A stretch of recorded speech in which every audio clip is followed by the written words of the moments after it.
साध संगत जी, प्रेम से कहना धन निरंकार जी। एक नई साखी के साथ स्वागत है आप सभी का आपके ही अपने चैनल पर।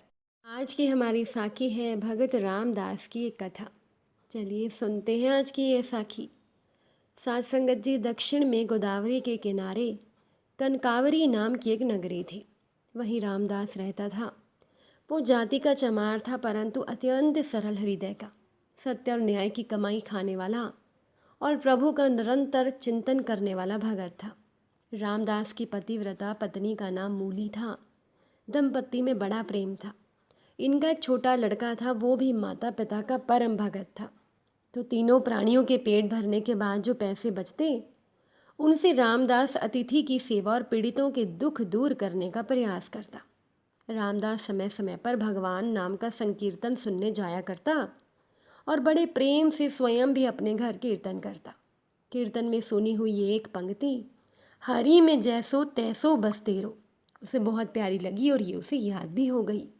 वो निरंतर इसी पंक्ति को गुनगुनाता हुआ सारे काम किया करता था। वो सचमुच अपने को भगवान का दास और आश्रित समझकर मन ही मन आनंद में भरा रहता। अब भगवान तो भाव के भूखे होते हैं। वो रामदास के ऐसे प्रेम को देखकर उसे अपनाना चाहते थे। कुछ चोर गहनों के साथ ही कहीं से एक सुंदर विलक्षण स्वर्ण युक्त शालिग्राम की विशाल मूर्ति चुरा लाए थे, जो उनके लिए केवल एक पत्थर था। उनमें से एक चोर के जूते टूट गए तो उसने सोचा कि इस पत्थर के बदले में मैं जूतों की जोड़ी ले लेता हूँ।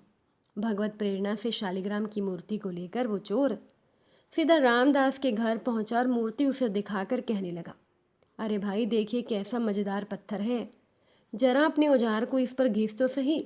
देख तेरा औजार कैसा अच्छा काम देता है, पर इसके बदले में तू मुझे एक जोड़ी जूते दे दे। चोर की आवाज़ सुनकर रामदास चौंका। उसके भजन में भंग पड़ा। उसको लगा कि कोई खरीददार है। उसने जूते की एक जोड़ी चोर के सामने रख दी। तो चोर ने उसे पहनकर दामों की जगह वो मूर्ति रामदास के हाथों पर रख दी। तो रामदास अभी तक अर्धचेतन अवस्था में था। उसका मन तो बस प्रभु के विग्रह की ओर खिंचा हुआ था, इसीलिए उसे पैसे लेने की बात याद ही नहीं रही। मूर्ति को उसने अपने सामने लाकर रख दिया और उसी पर औजार घिसने लगा। भगवान शालिग्राम बनकर प्यारे भगत के घर आ गए। एक दिन एक ब्राह्मण उस तरफ से निकले तो शालिग्राम की ऐसी अनोखी मूर्ति चमार के पत्थर की जगह देखकर उन ब्राह्मण जी को बड़ा दुख हुआ। उस समय रामदास उस गोल मूर्ति को पैरों के बीच में रखकर उस पर औजार घिस रहा था। ब्राह्मण ने विचार किया, भला इसे हीरे की कीमत का क्या पता, ये चमार शालिग्राम को क्या पहचानेगा। तो ब्राह्मण ने रामदास से मूर्ति खरीदने का विचार किया और उसके नज़दीक आकर कहने लगा, भाई आज मैं तुमसे एक चीज़ मांगता हूँ, वो चीज़ तू मुझे देकर पुण्य कमा। ये पत्थर मुझे बड़ा प्यारा लग रहा है, इससे मेरे नेत्र हटाए नहीं हट रहे। तो रामदास ने ब्राह्मण के इस दीन भाव को देखकर वो पत्थर यानी कि शालिग्राम की मूर्ति ब्राह्मण को दे दी। पंडित जी उस दुर्लभ मूर्ति को पाकर बड़ा प्रसन्न हुए। वो उसे अपने घर ले आए। उन्होंने कुएं के जल से स्नान किया, फिर पवित्र स्वच्छ वस्त्र पहनकर शालिग्राम भगवान को पंचामृत से स्नान करवाकर सिंहासन पर पधरवाकर उनकी पूजा की। पंडित जी पूजा तो बड़ी विधि से करते थे, परंतु पंडित जी के दिल में दैवीय गुण नहीं थे। पंडित जी यानी कि ब्राह्मण के मन में लोभ, ईर्ष्या, कामना, भोग वासना, इंद्रिय सुख की लालसा, क्रोध, वैर आदि दुर्गुण भरे थे। अब रामदास वैसे तो पढ़ा लिखा नहीं था, परंतु उसका दिल बड़ा ही पवित्र था। उसके मन में लोभ, इच्छा, भोगेच्छा, क्रोध और वैर आदि का नामो निशान भी नहीं था।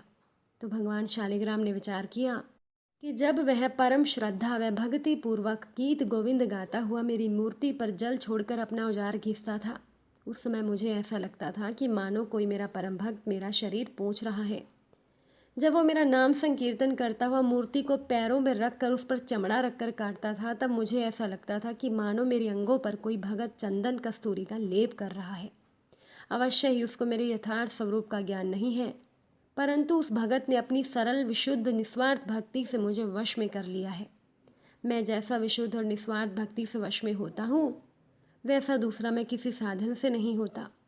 ब्राह्मण की पूजा सच्ची नहीं है, वो मेरा भगत नहीं है, ये तो अपनी कामनाओं का भगत है। ये विचार करके भगवान शालिग्राम ने पुनः रामदास के घर जाने का निश्चय किया और रात को भगवान ने स्वप्न में ब्राह्मण से कहा, तो मुझे रामदास के घर पहुंचा दे। ब्राह्मण सुबह ही रामदास के घर शालिग्राम की मूर्ति को लेकर पहुंच गया और ब्राह्मण ने रामदास को कहा, ये कोई साधारण पत्थर नहीं है, ये तो साक्षात भगवान ही है, तीनों लोकों के स्वामी हैं। अब तो बड़े प्रेम से इनकी पूजा करना। तो ब्राह्मण की बात सुनकर रामदास की आंखों में आंसू आ गए। वो प्रेम विह्वल हो गया और भगवान से कहने लगा, प्रभु, मैं अति दीनहीन अनजान दुर्जन पतित प्राणी हूँ। दिन रात चमड़ा घिसना मेरा काम है। मुझ में न शौच है न सदाचार है। मुझसे नीच जगत में और कौन होगा। ऐसे पतित पर भी प्रभु तुमने कृपा की। अब रामदास दिन और रात भगवान के प्रेम में कभी रोता, कभी हंसता, कभी नाचता। अब तो उसे एक ही रट लग गई थी, नाथ अब मुझे दर्शन दे दो। पहले तो मुझे पता नहीं था, पर आपने ही मेरे हृदय में ये आग लगाई है। मैंने तो ना पहचान कर आपकी मूर्ति का निरादर किया, पर आप मुझे नहीं भूले और ब्राह्मण के द्वारा अपना स्वरूप बताकर मेरे घर आ गए।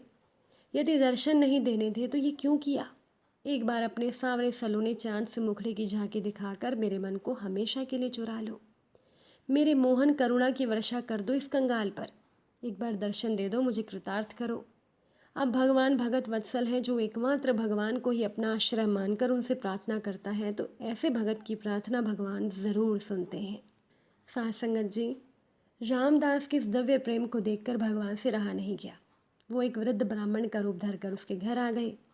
भगवान ने उसके घर आकर उसकी विरह वेदना को शांत नहीं किया, बल्कि उसकी विरह वेदना को पहले से भी और बढ़ा दिया और कहने लगे, अरे भाई, भगवान का दर्शन कोई मामूली बात नहीं होती।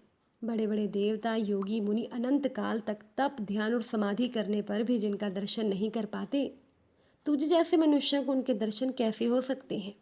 तो ये सुनकर रामदास रो पड़ा, कहने लगा, हे देव, मैं क्या करूं। मुझसे रहा नहीं जाता और मेरा दृढ़ विश्वास है कि मेरे नाथ दीन बंधु हैं, दया के सागर हैं। मुझे वे दर्शन देंगे और ज़रूर देंगे।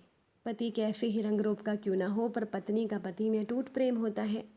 ऐसे ही मैं अपने स्वामी के स्नेह को परख चुका हूँ। तो ये कहते कहते रामदास का कंठ रूंध गया।